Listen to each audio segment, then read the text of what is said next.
Hello, my name is Kirial. I'm coming to you from backwoodsbohemian.com.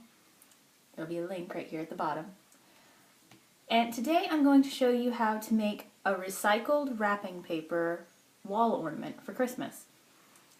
Of course, you can do these for other holidays too. You're really only limited by what papers that you have available. Alright, we'll start with our materials list. First, you're going to need paper plates. I know, kindergarten craft all over again, but honestly, they make some really lovely kindergarten crafts. These are really easy to do with your kids if you want a more mosaic look, like the one up here, or if you put a base and then use hole punches to create nice shapes out of your paper. You can confetti them, you can use glitter, any manner of things, and your children will love them. Or, for a more sophisticated look, you can do patterns of your own, or you can just do a solid piece of one of your favorite pieces of wrapping paper. That's what I'm going to be doing here today. But this technique is very, very basic and easy for anyone to use. So you're really only limited by your own creativity. We've got our paper plates. This is one of the more heavy-duty, well, it's a knockoff of one of the hefty plates. They're a little bit more expensive than your typical cheapo paper plate in the store, but we've got a bunch of these left over from a funeral party that we had here, and so I wanted to use them up for the holidays. Any color will do because you're going to cover it almost entirely with paper and the tinsel, but white is what we've got. Your next ingredient, of course, is your wrapping paper scraps. I know, not everyone bothers with these. Yes, I'm that crazy lady who goes around collecting the bags of wrapping paper before everyone throws them away at the end of Christmas. Alternatively, you can buy brand new paper if you want to do these before Christmas. You can also use birthday wrapping paper, anniversary paper, any holiday that you want. Hanukkah. I don't know if they make Kwanzaa paper, but I imagine if they do, it's quite beautiful. Next, you're going to need some tinsel. This goes around the outside, as you can see. And this is just some of about the cheapest tinsel that I could get my hands on. I mean, as you can see, it's not very full. This is the wire base, which makes it easier because you can bend it into shape around the plate, and it holds its structure a little bit better over time and in storage. I bought several feet of this for $1 at the $1 shop, and so far I've done 1, 2, 3 plates, and I have enough for 3 more plates still in the chain of it here. So that's 6 of these ornaments out of $1's worth of garland. You'll need some ribbon. Any ribbon will do. Some of these have nicer ribbon. The one up here has a nice silk ribbon that was left over in my scrap bin, but these two both just have the cheap plasticky balloon ribbon, I suppose. I actually found that one just sitting on a curb after a birthday party. Now, as well as your materials, you're going to need a few tools, and maybe a few extra tools depending on how fancy you want to get it. But your basic tools are a glue stick. This is disappearing purple. I bought it by accident, but honestly, it's been the best glue stick I've ever bought because it's purple. So I can see where the glue is. And as the air gets to it, you can see it fades away slowly until you can't even see it anymore. So you'll never actually see it on the back, and you can use it to glue down clear things as well. So you'll need your glue stick, a pair of scissors. This is helpful. You might not even actually need them other than to cut the tinsel, but I like it to give smoother edges to my paper. A stapler, because I'm not going to bother trying to glue or tape metal tinsel down. And a marker. This will help us with cutting out our shape to go on the outside. If you're going to be doing a patchwork one like this, where you just take your little bitty strips and you just tear them and glue them on, you probably are not going to need a marker for that. But if you want a nice even circle around the outside, a marker is going to help you a lot.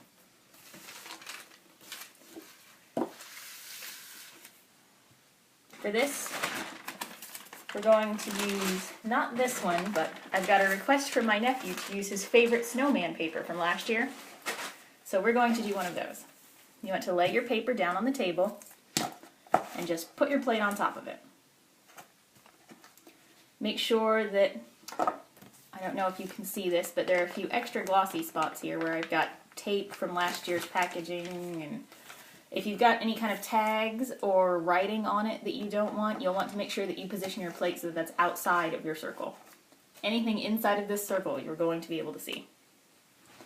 Once you've got it there, trace a line around the outside. Very little technical skill required, but if you have small children, you may want to help with this, especially if you're using a permanent marker. Now we've got our wrapping paper with a circle on it. Time for the scissors.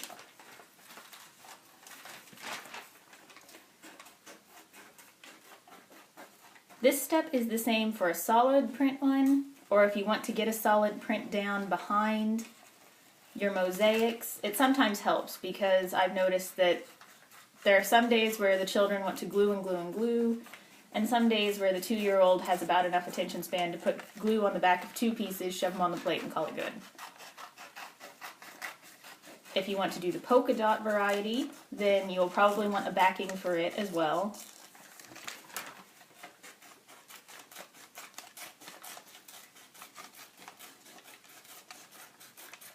There we go. There's our circle. So the scrap into the scrap pile. Now, we're going to be putting it on this top edge of the plate and bringing it down along these sides, because that is what you actually see of this. As you can see on these, I've just left them flat, so they just lay on the wall nice and flat. And that gives me more options later. We will put our tinsel along this bottom edge here, so there's not as much necessity to cover this edge here, but make sure that you get this, because it will stick up. That is why our circle is so extra large. We need to be able to fold it down. Of course, circles don't fold all that nicely. So now we're going to go around the edge, and this isn't particularly measured.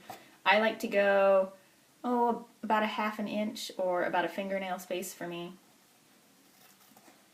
and just cut little tabs. And this will make it easier to glue down because you won't have as many wrinkles and spaces this way. You can get really precise and measure these out if you want to. I've never bothered to. It seems a bit excessive to me since it's a paper plate craft, but precision often makes quality work, so if you're willing to invest the time, go for it.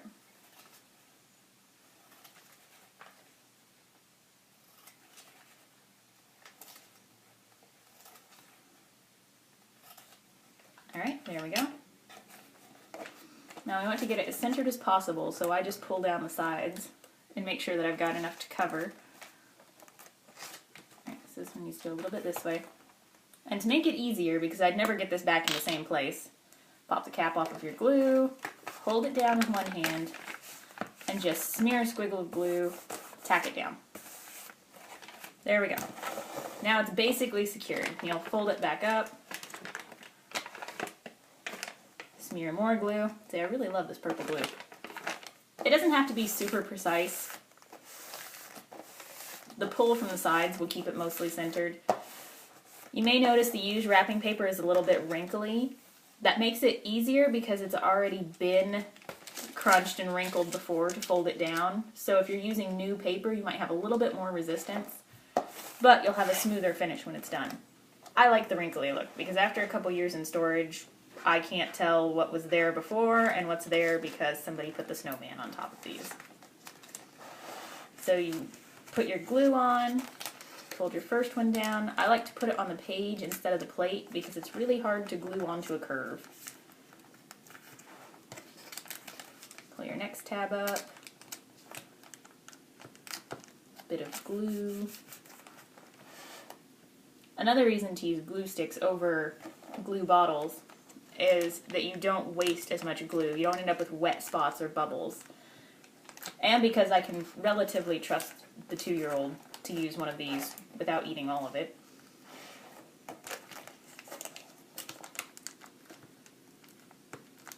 You could also use the glue sponge design. I'm not sure if you're familiar with it, but you basically take a Tupperware container, put a little bit of white glue in the bottom with a little bit of water to thin it out, and then just put an ordinary dishwashing sponge on top. The sponge will soak up the glue, and then you just take your piece and you dab it across the top of the sponge and smack it on there. It's a little bit more economical than glue sticks, but it would be harder for something like this.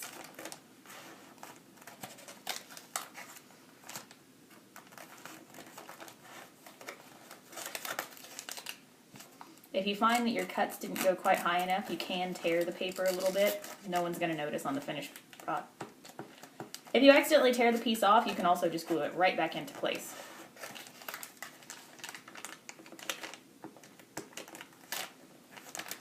I will note, these do look better hanging in arrangements. Whenever I had the first one up on the wall, my husband walked by it and gave one of those looks. You know, the one where he really doesn't want to insult your crafting ability, but even a straight country boy can tell that that just doesn't look nice. But I popped one up each day until we had about 5 of them grouped on the wall. I think 3 to 5 is about the right number, personally, depending on the size of the wall. And all of a sudden they looked a whole lot better. So don't make just one. If you only have one child and they only want to do one, go ahead and make the others to fill the space. You can mix and match the styles as much as you like to. I got a bit of tape there. There we go. We're almost back around. If you're going to hang them on the wall like these are, I suggest leaving them flat backed. Don't bother putting another one on the back or bothering with the maraca style that you often come home from preschool with. They hang better whenever they're just flat against the wall because of the beveling towards the edge. Do have to work kind of fast with this purple glue. It dries if I don't pay attention and run my mouth too much.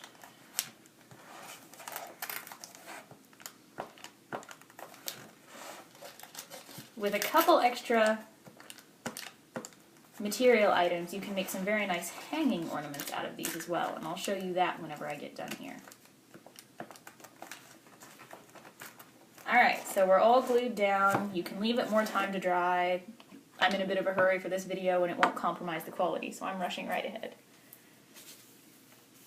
You've got that all done. As you can see, it goes most of the way around, and I was not perfectly on center, but no one's going to be looking that close, I hope. If you think they will, just hang it higher.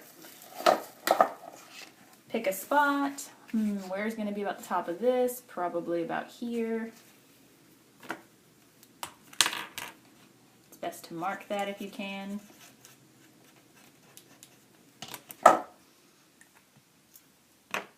I like to pre-punch my hole because trying to find that black dot after I've covered it in tinsel is a pain. If you have a hole punch, you could do this more safely. If not, don't let the kids do this step. This is a mommy step. Or a daddy step.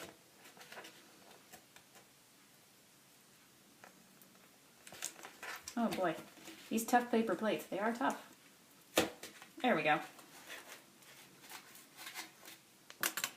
Alright, so there's our hole poked through.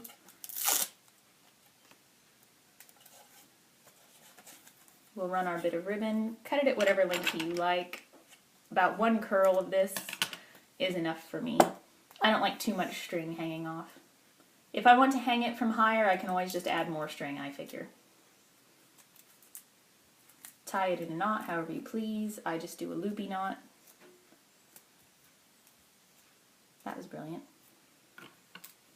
Let's try one more where it's actually on the plate.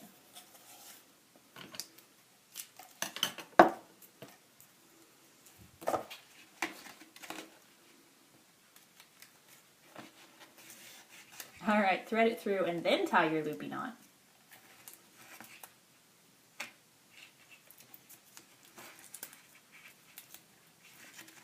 I don't like my knots at the top, so I rotate it until the knot is sticking out of the back, and that way you never see it. Start with a staple. I like to cover where that hole is. A bit difficult, I'm working backwards here. I'm using a stapler because I have silver tinsel and silver staples. If you're using a colored tinsel, you will probably not see, if it's a very full tinsel, the staple behind it, but if you're really worried about it, they do sell colored staples at a lot of craft stores and office supply stores. And then just staple right through it. Do this, because it's curved, you'll want to do it every so often around the plate.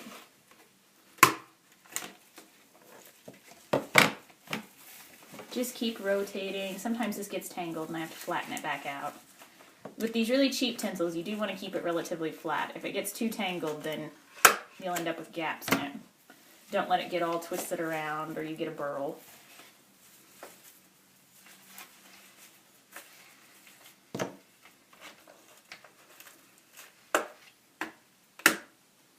Do try to keep it towards the edge of the plate here. That's what we're stapling into. Trying to get the stapler back into this section would be entirely too difficult.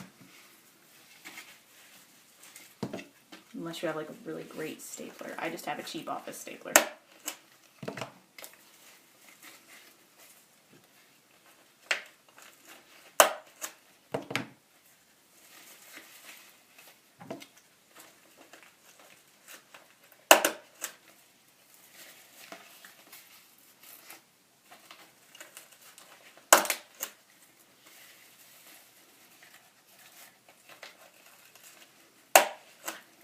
And then we're back where we started. You want to overlap a little bit.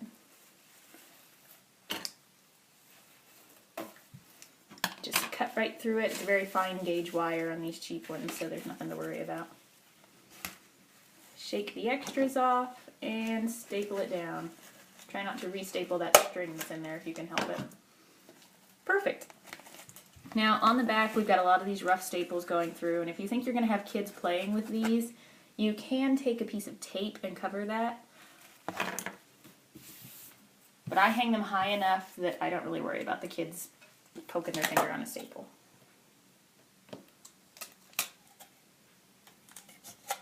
Now, like I said, I really enjoy these hanging on the wall, but for party decorations one year, rather than hanging them all together on the wall, we decided to hang some from the ceiling. Now the problem is you don't want everybody to see the back of your paper plates whenever they're hanging from the ceiling. So what we did was we took extras that didn't have string in them, but 2 strings is fine too, and we lined them up. Now you can staple them together if you want a permanent ornament. I wanted mine to be able to come apart, and because I used silver tinsel for these, I just took metal paper clips and paper clip them together all around the edges. If you're going to staple them, you'll notice there's a bit of a curve in here, and you might not see it. You might, if you're really worried about it and you want a really good quality looking ornament, whenever you're done, you can run the garland or a different color garland, a higher quality garland, through the edge again, and you won't even see that seam. Then they hang from the sky, and they spin quite nicely together like that. So there you go. There are Christmas paper ornaments. Fun craft to do with your kids, and a great way to recycle some of that leftover wrapping paper. Stay tuned, because I'm going to be doing at least 1, if not 2 of these a week to show you a lot of the various ways that I go through the leftover wrapping paper to find uses for it in my Christmas decorations. This saves space in the landfill and a lot of cash in your wallet. Happy holidays!